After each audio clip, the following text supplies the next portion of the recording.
예, 제가 교회 사역을 하면서 또 주중에는 또 학교에서 미주장신대학교에서 특별히 이제 박사과정을 가르치고 있는데 요번 학기에는 특별하게 제가 MA 과정, 석사과정, 또 MDB 과정에 있는 학생들에게 강의를 하고 있습니다. 근데 그 강의 제목이 변혁적 글로벌 리더십이라는 강의입니다.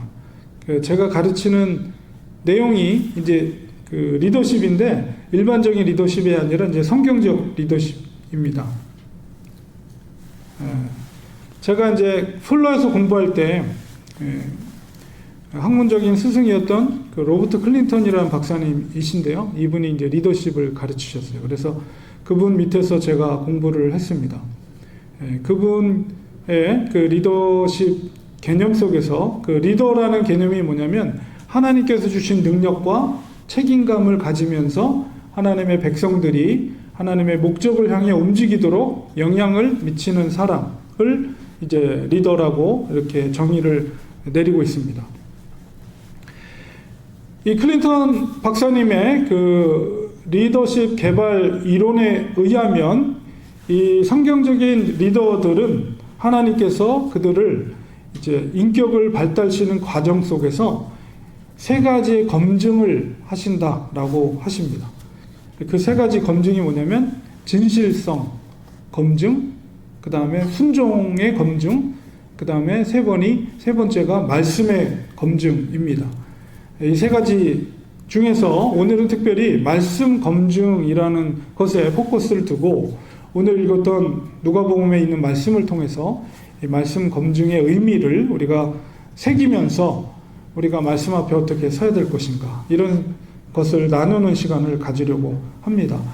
말씀 검증이라는 것은 하나님께로부터 말씀을 개인적으로 이렇게 받고 또한 그것을 이해할 줄 아는 기능, 그리고 그 말씀이 자신의 구체적인 삶 속에서 역사하도록 하는 것이 바로 말씀 검증입니다. 하나님께서는 그렇게 하는지를 리더에 대해서 검증을 한다는 거죠.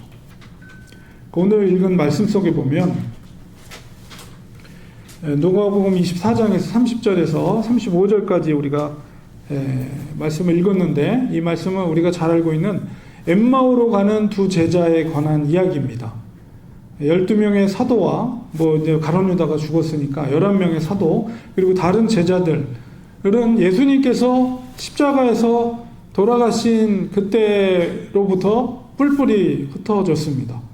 왜냐하면 그들이 기대했던 메시아 왕국은 하나님의 아들의 권능으로 그 공생애 동안에 예수님이 얼마나 많은 기적을 행하셨어요. 그러니까 그런 하나님의 권세로 로마로부터 무력으로 독립을 하고 새로운 예수님이 왕이 되셔서 다윗과 같은 그런 왕국을 세울 줄 알고 기대를 했는데 제자들이 근데 그 기대와는 다르게 로마 병사들로부터 잡혀가시고 고초를 당하시고 결국은 십자가에서 돌아가셨어요. 그 상황 속에서 제자들은 너무나도 당황스러운 거예요. 자기들이 기대했던 왕국은 강력한 메시아 왕국, 하나님의 나라, 하나님의 아들로서의 권세와 능력으로 세워질 그 메시아 왕국을 기대했는데 그 메시아가 되실 예수님이 어이가 없게 그냥 십자가에서 그냥 돌아가신 거예요. 그러니 얼마나 혼란스러웠겠습니까? 얼마나 당황스러웠으면 그 베드로, 수제자였던 베드로가 뭐라고 말합니까? 예수님을 3번이나 부인하면서, 그것도 저주하면서 부인하면서 그 예수님을 모른다고 그렇게 하였어요. 그러니까 그가 너무나도 당황스러운 거죠. 예수님이 저렇게 허무하게 붙잡혀서 죽는 것이 그에게는 너무나 이해할 수 없는 그런 사건이었습니다. 엠마오로 향하는 그 두 제자들도 역시 자기가 예수님을 믿고 따랐는데 예수님이 돌아가신 것에 대해서 너무나도 당황스러워하면서 자기가 왔던 엠마오로 자기들의 고향 땅으로 돌아가는 그 길 가운데 있었습니다. 물론 예수님이 다시 살아났다는 그런 소문도 들었지만은 그러나 여전히 불확실한 속에서 그들이 엠마오로 향하고 있었어요. 그런데 그 엠마오로 향하는 길 가운데 두 사람이 가는 길 가운데 예수님께서 그들과 동행하였습니다. 그런데 놀라운 것은 제자들이, 그 두 제자들이 예수님을 못 알아봤다는 거예요. 누가복음 24장 16절에 보면 뭐라고 되어 있냐면 그들의 눈이 가리워져서 그인 줄 알아보지 못하거늘, 이렇게 기록이 되어 있어요. 제자들의 눈이 가리워졌습니다. 예수님이 바로 옆에서 동행하시는데도 그가 쫓았던 예수님을 알아보지 못했어요. 사실은 참 이해하기 힘든 상황이에요. 이 눈이 가려워졌다는 의미가 무엇일까? 우리가 생각해 보면 이 동일한 사건에 대해서 일단 다른 복음서에 보니까 마가복음 16장 12절에 뭐라고 기록되어 있냐면 예수께서 그들에게 다른 모양으로 나타나셨다, 이렇게 기록하고 있어요. 마가에서는. 우리가 누가복음 전체적인 맥락 속에서 그 의미를 이해한다면 눈이 가려워졌다, 그것은 우리가 진리에 대한 인식이 어두워졌다, 이렇게 우리가 이해할 수가 있어요. 제자들이 예수님을 어쨌든 못 알아봤기 때문에, 만약에 알아봤다면 막 난리가 났겠죠. 두려운 마음도 생기고 놀라기도 하고. 근데 알아보지 못했기 때문에 두 제자는 예수님과 자연스럽게 대화할 수 있는 분위기가 형성이 됐어요. 그냥 어떤 이제 잘 모르는 동행인이라고 이렇게 그들은 인식하고 있었던 거죠. 그래서 제자들은 길에서 같이 동행하면서 그 동행인에게 예수님이 그들에게 물어봤죠. 너희들 도대체 무슨 얘기를 하냐? 라고 했을 때 그 두 제자들이 당신은 예루살렘에서 있었던 일을 모른단 말이요. 그러면서 예수님의 고난받고 십자가에 죽으신 사건, 이런 것들, 그리고 예루살렘에 있었던 소동들, 이런 것들을 이제 그 동행하는 사람에게, 낯선 동행자에게 두 제자가 이야기하였습니다. 그리고 그 대화 속에 어떤 여인들이 예수님의 무덤이 비었다는 그런 이야기도 들려주고, 몇몇 제자들이 또 그 비어있는 무덤을 보았다라는 것까지 알고 있었던 것으로 봐서 굉장히 이제 혼란스러운 상황을 그들이 이해하고 있는 것을 볼 수가 있어요. 예수님이 그 말씀을 듣고 나서 드디어 그들에게 말씀을 풀기 시작합니다. 그게 이제 누가복음 24장 25절에서 27절에 그것이 기록되어 있어요. 오늘 읽은 말씀이죠. 미련하고 선지자들이 말한 모든 것을, 그 위에 있는 말씀이에요. 오늘 읽었던 말씀 바로 조금 위에 보면 선지자들이 말한 모든 것을 마음에 더디 믿는 자들이요.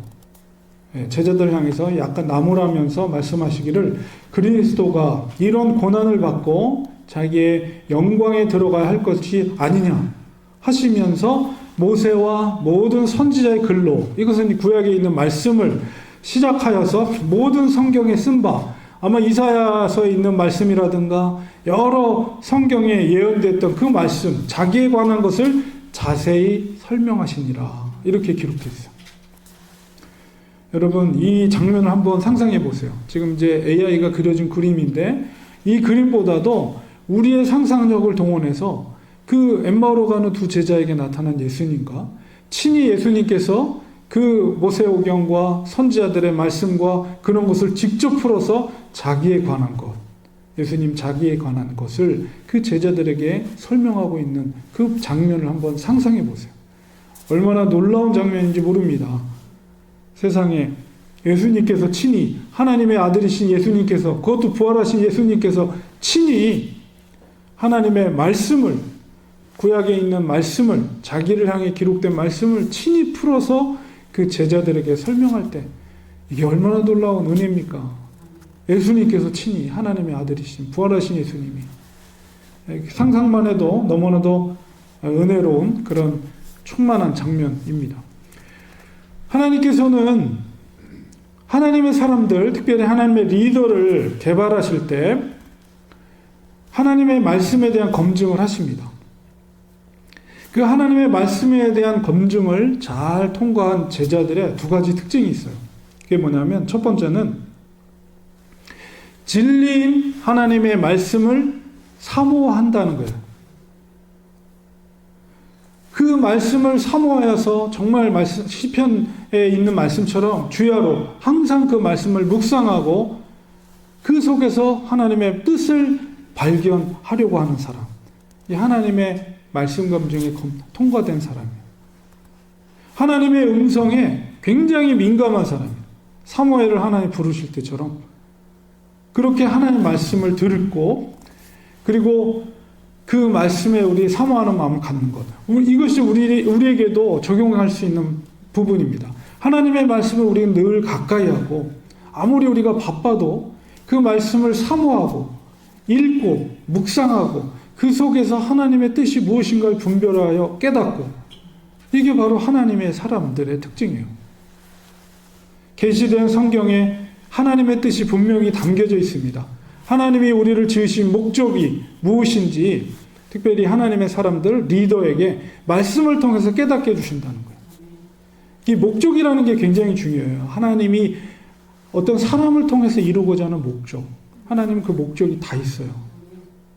그것을 무엇을 통해서 깨닫냐면 말씀을 통해서 깨닫는 거예요.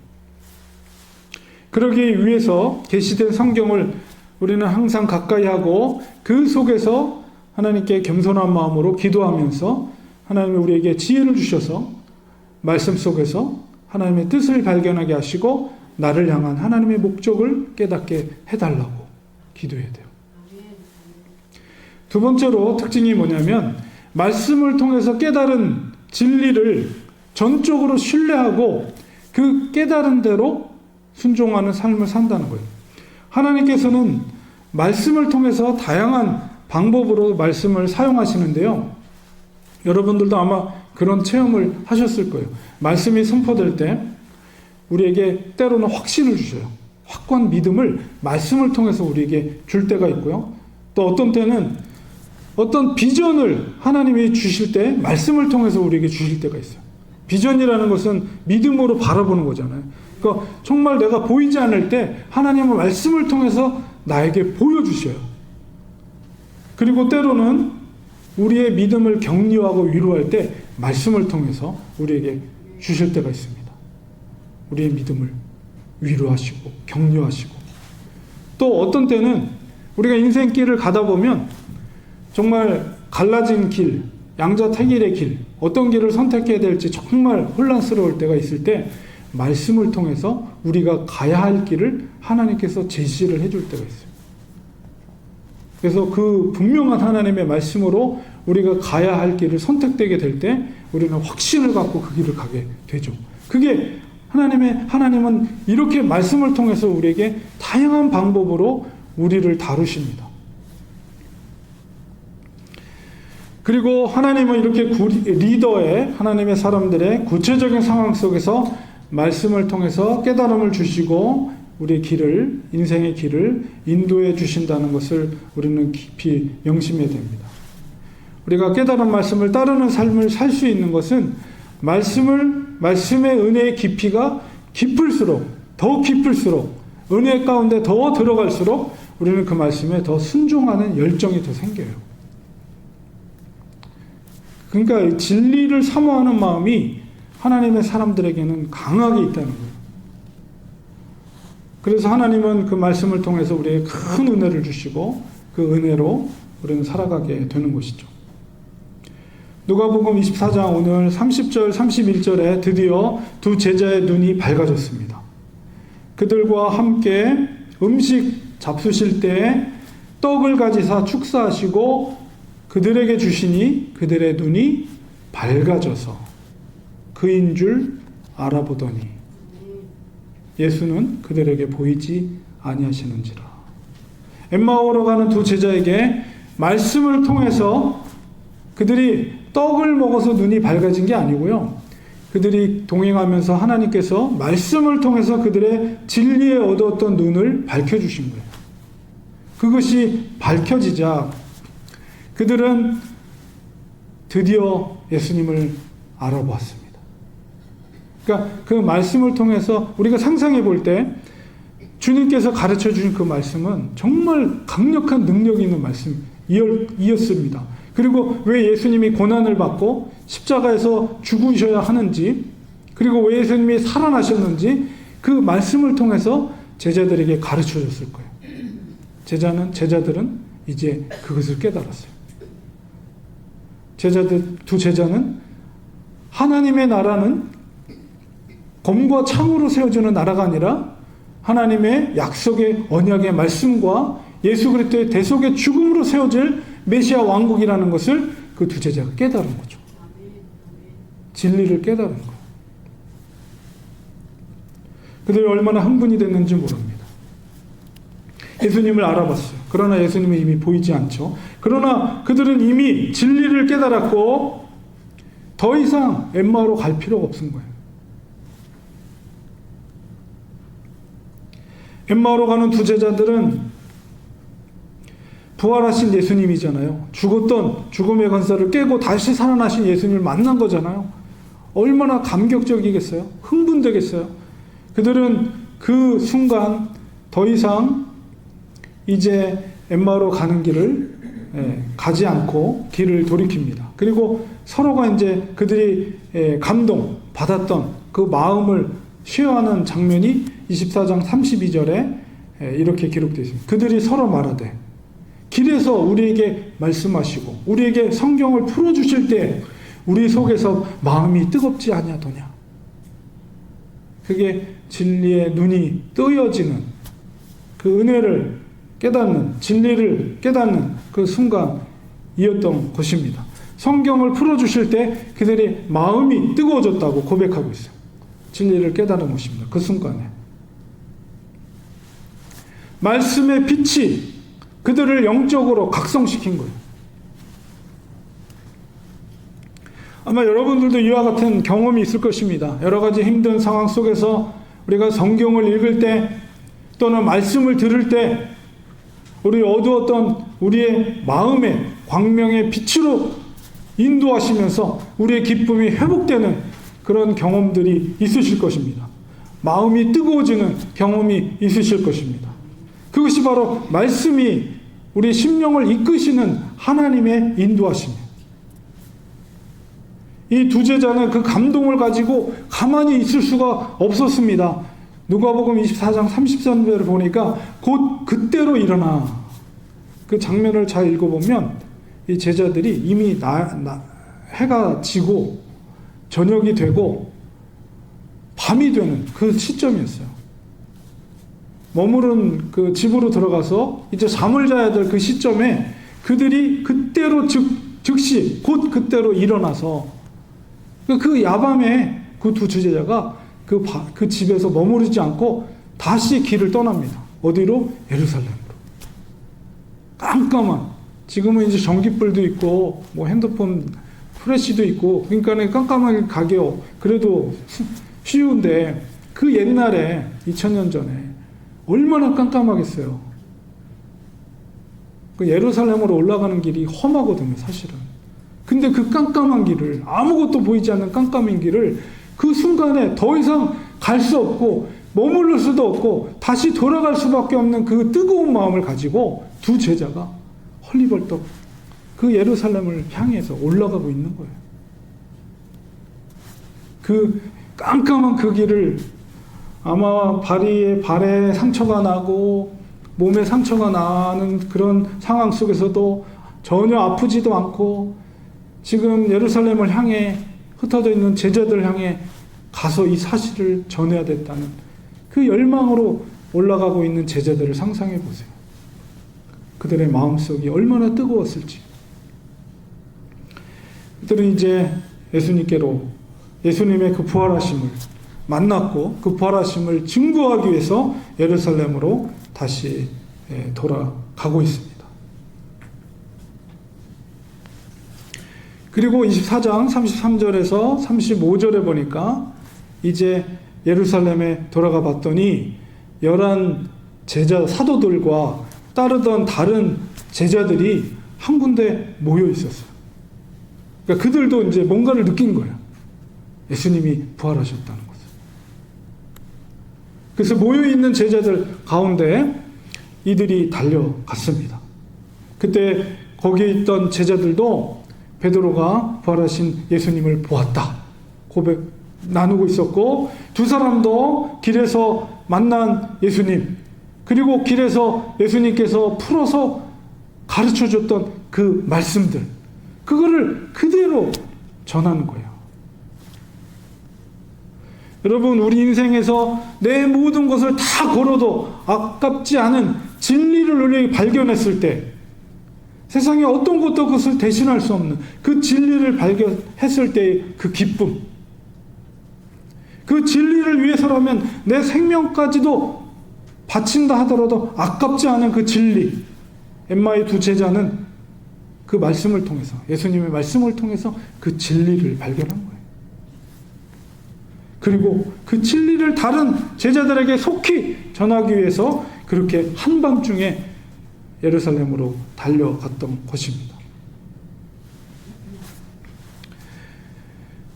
이 제자들은 아마도 예수님, 그 노중에서 만났던 예수님과 부활하신 예수님과 또 예수님이 말씀하신 그 진리에 대해서 그 모여있던 제자들에게 그대로 전달했을 것입니다. 구약에 우리가 선지자들이 많이 나오는데요, 참 선지자와 거짓 선지자들이 성경에 나옵니다. 근데 참 선지자와 거짓 선지자를 구분하는 결정적인 조건이 하나가 있는데, 그게 뭐냐면 하나님의 말씀이 땅에 떨어지지 않았다. 이런 선지자를 표현할 때 그런 말씀을 표현하는 성경 구절이 많이 나타납니다. 하나님의 말씀이 땅에 떨어지지 않았다. 특별히 이제 사무엘 선지자를 표현할 때 이스라엘 백성들이 단에서 부엘세바까지, 단은 가장 북쪽에 있는 이스라엘 지형이고 부엘세바는 가장 남쪽에, 그러니까 모든 이스라엘 백성들이 사무엘이 참 선지자, 하나님의 선지자라는 걸 인정했어요. 왜냐하면 그의 말은 하나도 땅에 떨어지지 않았다. 그 얘기는 뭐냐면 하나님의 말씀이 대언하는 것이 선지자의 역할인데, 하나님의 말씀을 그대로 말씀을 받아서 대언했기 때문에 한 말씀도 땅에 떨어질 수가 없는 거고, 그것은 선포되는 대로 응답되는 역사가 일어났기 때문에 모든 이스라엘 백성들이 사무엘이야말로 하나님의 참 선지자였다, 이렇게 하거든요.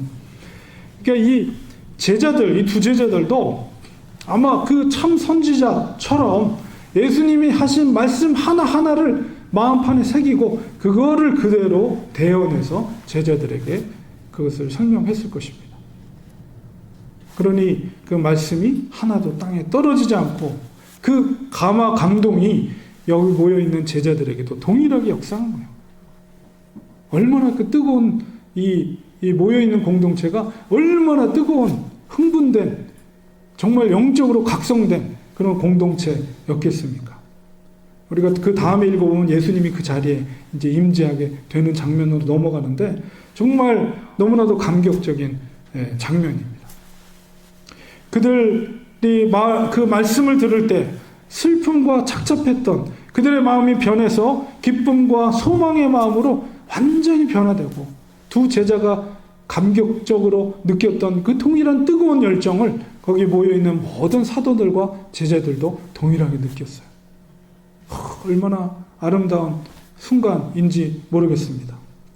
하나님은 우리 모두를 하나님의 목적에 따라 다 부르십니다. 하나님은 우리의 말씀의 리더십이 더욱 우리가 성장해 가기를 원하세요. 우리 모두는 영향을 끼치는 사람들이에요. 리더라고 하니까 특별한 어떤 사람들을 말하는 게 아닙니다. 우리는 누군가에게 영향을 끼쳐요. 여러분 옆에 있는 이웃들에게, 나의 자녀들에게, 나의 가족에서 영향을 끼칩니다. 영향을 끼치는 사람이 바로 리더예요. 우리는 모두가 리더입니다. 하나님은 각자마다 하나님의 목적을 가지고 계세요. 그 목적을 이루기 위해서 우리를 계속 다루십니다. 우리가 그 목적을 이룰 수 있는 영성을 소유할 때까지 우리를 하나님은 계속 빚어가세요. 다루시면서. 그 과정 속에서 하나님의 말씀은 굉장히 중요한 역할을 합니다. 우리의 길을 인도하시고 때로는 우리의 성품을 변화시키는 역할을 하나님은 말씀을 통해서 우리를 다루신다는 거예요.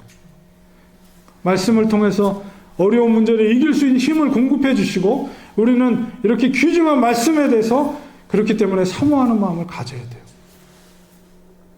말씀의 능력을 우리는 믿어야 됩니다.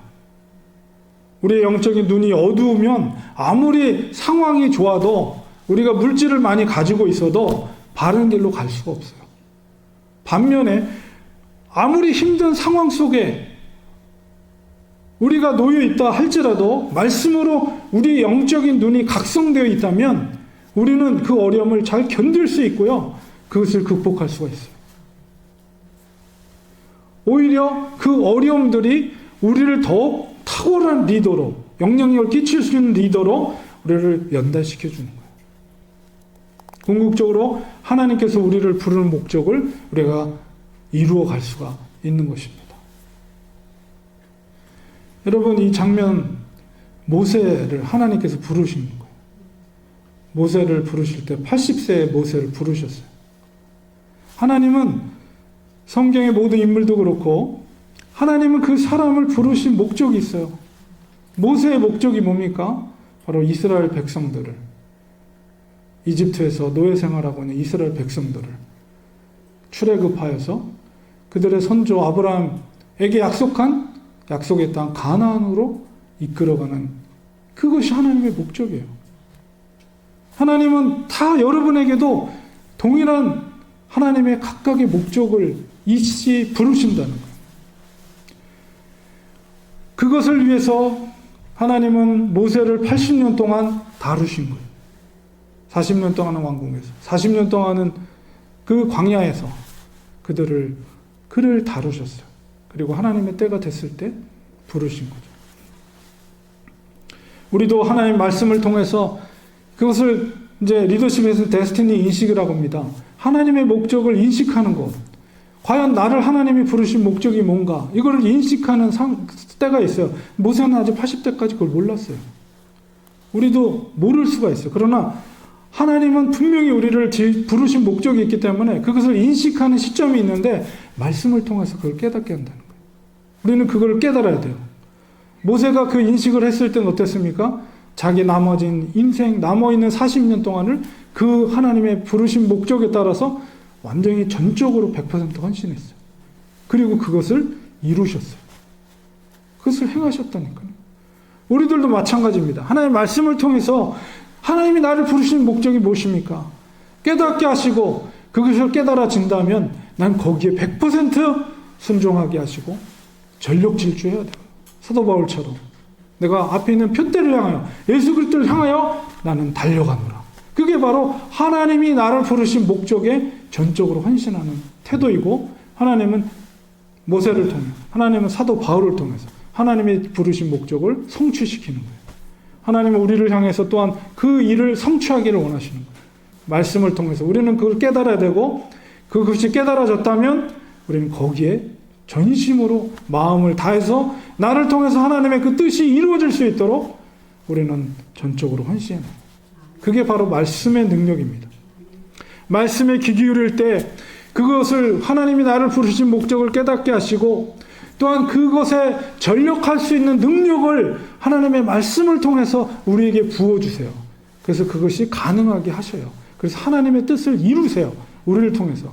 예수님도 그 목적을 이루신 것이고, 모세도 마찬가지, 요셉도 마찬가지, 다니엘도 마찬가지, 사도 바울도 마찬가지. 하나님은 그 목적을 이루신 거예요. 한 사람을 통해서.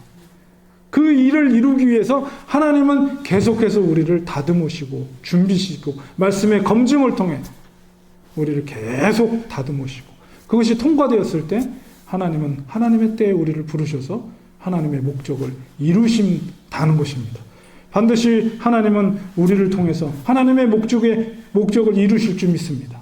하나님의 말씀에 귀 기울일 때 그것을 인식하게 되고 그것을 또한 이루게 될 줄 믿습니다. 우리 모두가 정말 하나님의 뜻을 분별하고 그 뜻을 이룰 수 있는 하나님의 사람들 되시기를 주님의 이름으로 간절히 축원드립니다. 기도하겠습니다. 하나님께서는 태초전에 우리를 부르시고 작정하셔서 하나님의 목적을 이루시기 위해서 우리 한 사람 한 사람을 부르셨습니다. 그리고 그 부름의 목적을 성취하시기 위해서 우리를 다루어 가시고 빚어 가신 줄 믿습니다. 무엇보다도 하나님의 말씀을 통해서 하나님의 부르신 목적을 분명히 인식하게 하시고 그 뜻에 우리가 100% 순종하는 하나님의 사람이 될 수 있도록 도와주시옵소서. 예수님의 이름으로 기도를 드리옵나이다. 아멘.